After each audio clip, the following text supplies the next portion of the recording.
Mr. Speaker, when I last came before this House, I spoke candidly about the depth of the challenges we had inherited across all facets of our nation.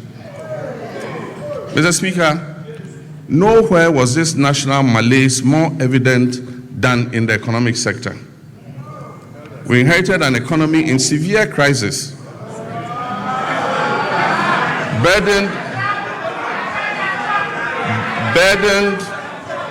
by unsustainable debt, high inflation, a rapidly depreciating currency, and an escalating cost of living crisis that had left our citizens reeling from unimaginable hardship caused by years of general imprudence and reckless management of the economy.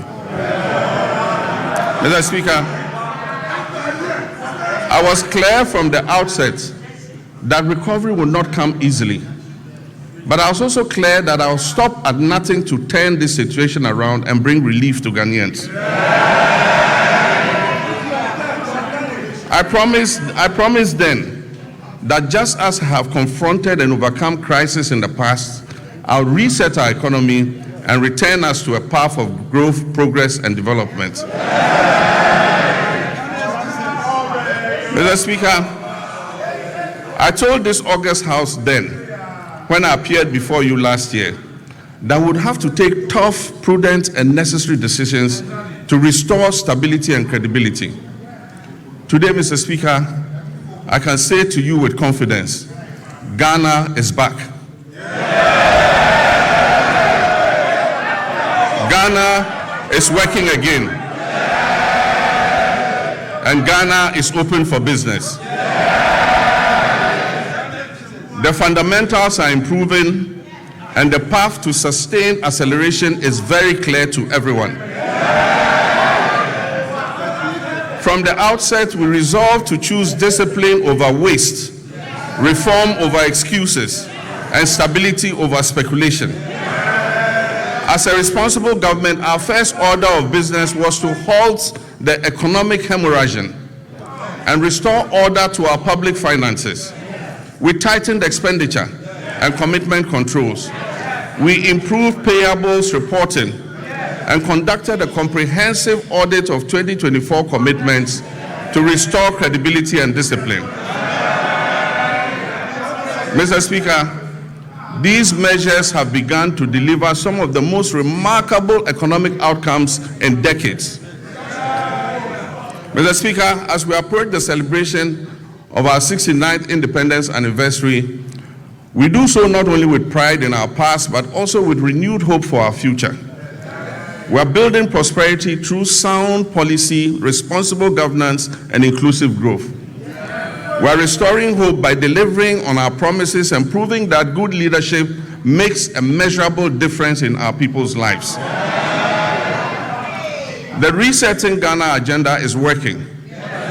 The Accra Reset is gaining momentum. And together they are laying the foundation for a stronger, more resilient, and more prosperous Ghana. Mr. Speaker, our nation is on the runway.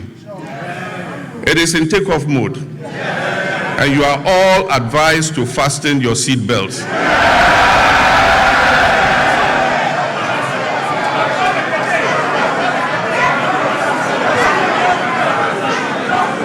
Mr. Speaker,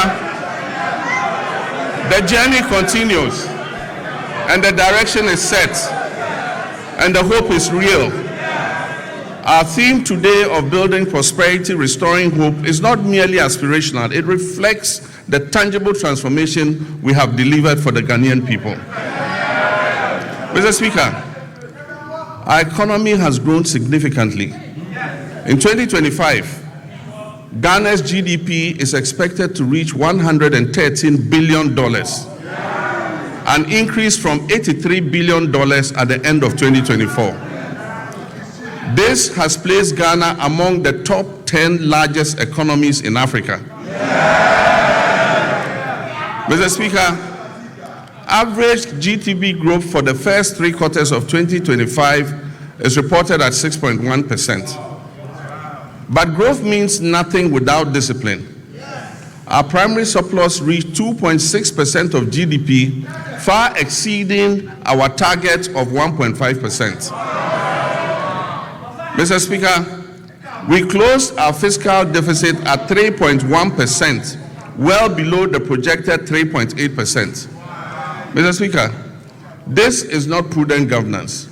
It is promise-keeping, and it has benefited households and businesses because we have borrowed less and spent more responsibly. Interest rates have fallen, confidence has returned, private businesses are breathing again. Mr. Speaker,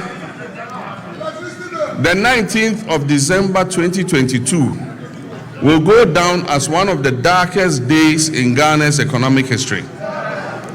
On that day, Ghana declared its inability to honor its debt obligations. We declared a debt default and placed a moratorium on both domestic and foreign debt repayments. Following this, we entered a protracted and complex debt restructuring process. Ghana's debt became a shackle on our economic progress, dragging our nation down into hardship and despair.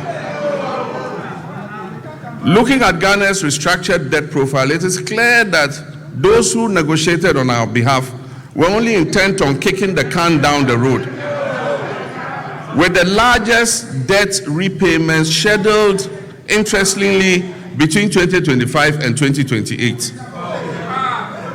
Mr. Speaker, we confronted this crisis with action, not rhetoric.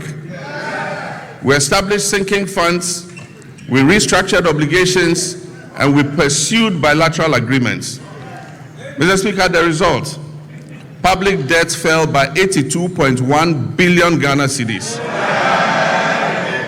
and took our debt to GDP from 61.8% to 45.3%. Mr. Speaker, this is one of the sharpest reductions of debt in Ghana's history. Mr. Speaker, just this year, after the New Year celebration on January 2nd, when people were still recovering from hangovers, we settled a US 709 million euro bond ahead of schedule. We settled a US dollar 709 million euro bond ahead of schedule, completing the US 1.4 billion in debt service that was meant for 2025. Mr. Speaker, and the world noticed. Fitch, Moody's, and Standard & Poor's all upgraded Ghana's credit ratings, the first triple upgrade in many years. Mr. Speaker, Ghana's credibility is restored. Ghana is rising. The heaviest burden we inherited was the very high inflation rate, which was silently eroding every household's purchasing power. It peaked at 54.1% at the end of 2022, and it declined to 23.5% by the end of 2024. Mr. Speaker, we treated this with urgency. Through fiscal consolidation, currency stabilization, and disciplined monetary policy, inflation fell from 23.5% at the end of 2024 to 3.8%.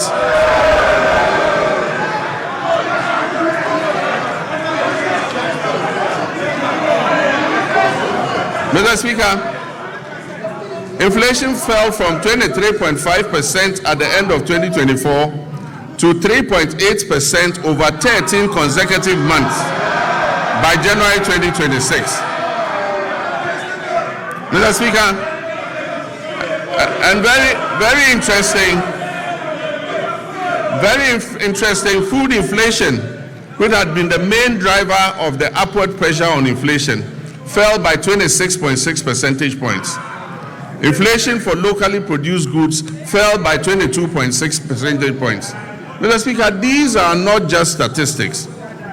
These translate into the reality of a parent being able to put food on the table for their children.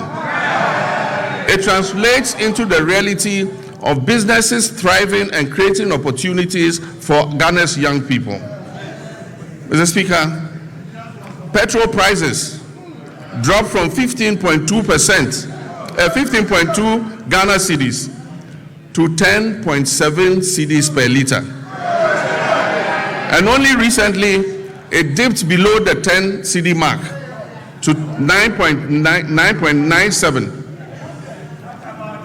Diesel fell from 15.4 to 11.3. And this brought relief to our nation's 3.7 million car owners and the tens of millions of Ghanaians who depend on transport daily.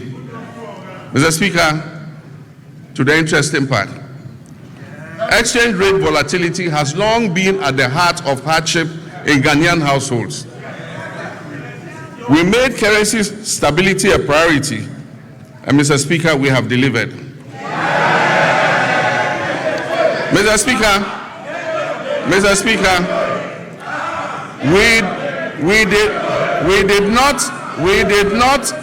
we did not arrest the dollar.